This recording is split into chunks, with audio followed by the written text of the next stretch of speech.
Hello everyone, welcome to my channel TKH Tejas Knowledge Hub. Today we continue the discussion on history of microbiology part 3. In previous two part we discussed about the contribution of four scientists, Antony van Leeuwenhoek, Paul Ehrlich, Robert Koch and Alexander Fleming.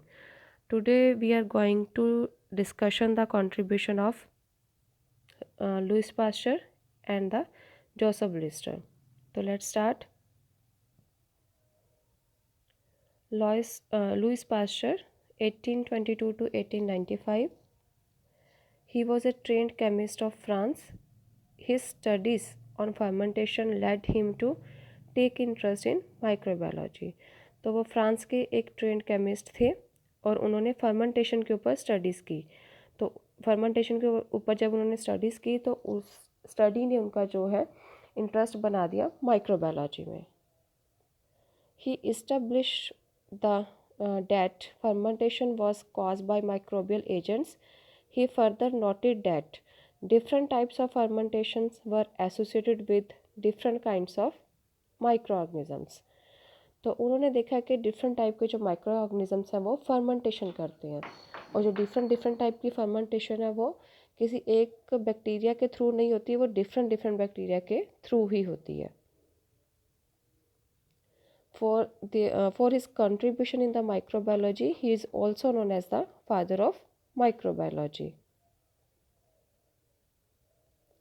He developed the methods and techniques of bacteriology. तो उन्होंने bacteriology के काफ़ी ज़्यादा methods और जो techniques है processing करने की वो डेवलप की. Introduction of sterilization techniques and development of steam sterilizer, autoclave and the hot air oven. तो जो लुइस पास्चर थे उन्होंने स्टरलाइजेशन जो टेक्निक्स हैं वो डेवलप की माइक्रोबायोलॉजी में, और जो टेक्निक्स हैं वो डेवलप करने के बाद उन्होंने कुछ स्टरलाइज करने के लिए इंस्ट्रूमेंट भी डेवलप किए. स्टीम स्टरलाइज़र बनाया उन्होंने, ऑटोक्लेव बनाया और the hot air oven. Studied on anthrax, chicken cholera and the hydrophobia. तो उन्होंने इन तीन मेन बैक्टीरियाज के ऊपर जो है माइक्रो ऑर्गेनिजम्स के ऊपर स्टडी की, anthrax, chicken cholera and the hydrophobia. During study on rabies, though Lewis could not isolate any microorganism from the man and the dog, but suggested that causative agent of the rabies was too small to be seen by the microscope. तो जब उन्होंने rabies जो infection थी उसके ऊपर study की तो उन्होंने माइक्रो ऑर्गेनिज्म को जो है वो माइक्रो ऑर्गेनिज्म को आइसोलेट नहीं कर पाए, ना ही मैन से और ना ही डॉग से. लेकिन उन्होंने ये सजेशन दी कि जो माइक्रो ऑर्गेनिज्म है जिसने रेबिस कॉज किया तो वो इतना स्मॉल है कि उसे हम माइक्रोस्कोप के अंडर ही देख सकते हैं, वैसे उसे हम उसे नहीं देख सकते ऑर्डिनरी माइक्रोस्कोप के अंदर. We need a electron microscope. Next, he developed the pasteurization technique. He used this pasteurization technique for heating of the fruit juices. तो उन्होंने एक पास्चराइजेशन टेक्निक जो है वो डेवलप की और उस टेक्निक को जो हमारे फ्रूट जूसेस हैं उनको हीट करने के लिए, स्टरलाइज करने के लिए यूज़ किया. Pasteurization technique is used in fermentation industry for the removal of unwanted microbes. तो उन्होंने जो पास्चराइजेशन टेक्निक है उसे फर्मेंटेशन इंडस्ट्री में भी यूज़ किया, अनवांटेड जो माइक्रो ऑर्गेनिजम्स हैं उनको रिमूव करने के लिए. Now this pasteurization technique is widely used in dairy industry. Example, pasteurization of milk at 62 degree centigrade for 30 minutes और 72 डिग्री सेंटीग्रेड फॉर 15 सेकेंड्स. तो अब जो हम इसे पास्चराइजेशन जो हमारी टेक्निक थी जो उन्होंने डेवलप की लुइस पास्चर ने, उसे हम डायरी जो हमारी इंडस्ट्री है वहाँ पे यूज़ कर रहे हैं. तो हम जो मिल्क है उसको स्टरलाइज करते हैं थ्रू पास्चराइजेशन टेक्निक. अगर हम 62 डिग्री सेंटीग्रेड पे उसे पास्चराइज कर रहे हैं तो हमने 30 मिनट्स के लिए करना है. अगर 72 डिग्री सेंटीग्रेड पे कर रहे हैं तो हमने 15 सेकेंड्स के लिए उसे पास्चराइजेशन करनी है. Then next, in 1881, he introduced the attenuated live vaccine for prophylactic use. तो उन्होंने जो है एक लाइफ एट्यूनेटेड वैक्सीन जो है वो डेवलप की इन 1881.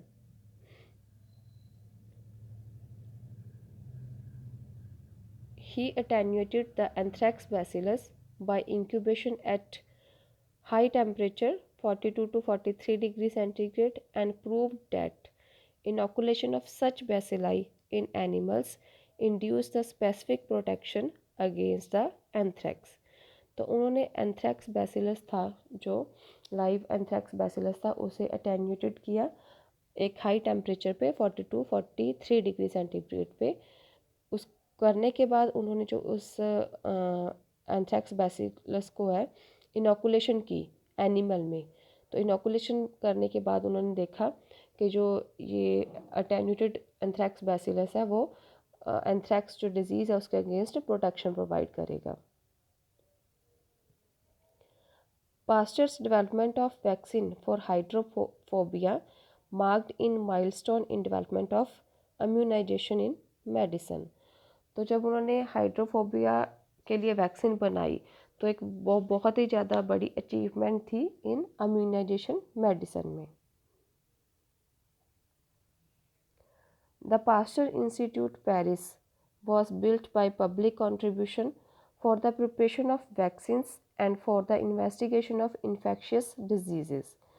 तो पेरिस में एक पास्टर इंस्टीट्यूट बनाया गया पब्लिक के थ्रू उनकी कंट्रीब्यूशन से जहाँ पे वो वैक्सीन्स की प्रिपरेशन करते थे और डिफरेंट टाइप के जो इन्फेक्शियस डिजीज़ है उनकी इन्वेस्टिगेशन की जाती थी. तो this is all about the Louis Pasteur. Next is the next scientist is the Joseph Lister and the timing is 1827 to 1912. He was a professor of surgery in Glasgow Royal Infirmary. तो वो Glasgow royal infirmary में एक surgery के professor थे. He developed the antiseptic surgery and pure culture techniques. उन्होंने antiseptic जो surgery है उसे डेवलप किया और जो कल्चर करने के लिए प्योर टेक्निक्स हैं उन्हें डेवलप किया. He also known as the father of antiseptic surgery. तो जोसेफ लिस्टर को हम फादर ऑफ एंटीसेप्टिक सर्जरी भी कहते हैं. He applied Pasteur's work and introduced the antiseptic technique in the surgery. उन्होंने पास्चर का जो काम था लुइस पास्चर का उसे अप्लाई किया और एंटीसेप्टिक टेक्निक्स जो हैं वो इंट्रोड्यूस की सर्जरी में. His antiseptic surgery involved the use of carbolic acid. तो उन्होंने एंटीसेप्टिक सर्जरी में एंटीसेप्टिक टेक्निक को डेवलप करने के लिए कार्बोलिक एसिड को यूज़ किया. And this is all about the Joseph Lister कि उन्होंने क्या क्या कंट्रीब्यूट किया माइक्रोबायोलॉजी में. Thanks for watching. If you like my videos please subscribe my channel, like share and comment.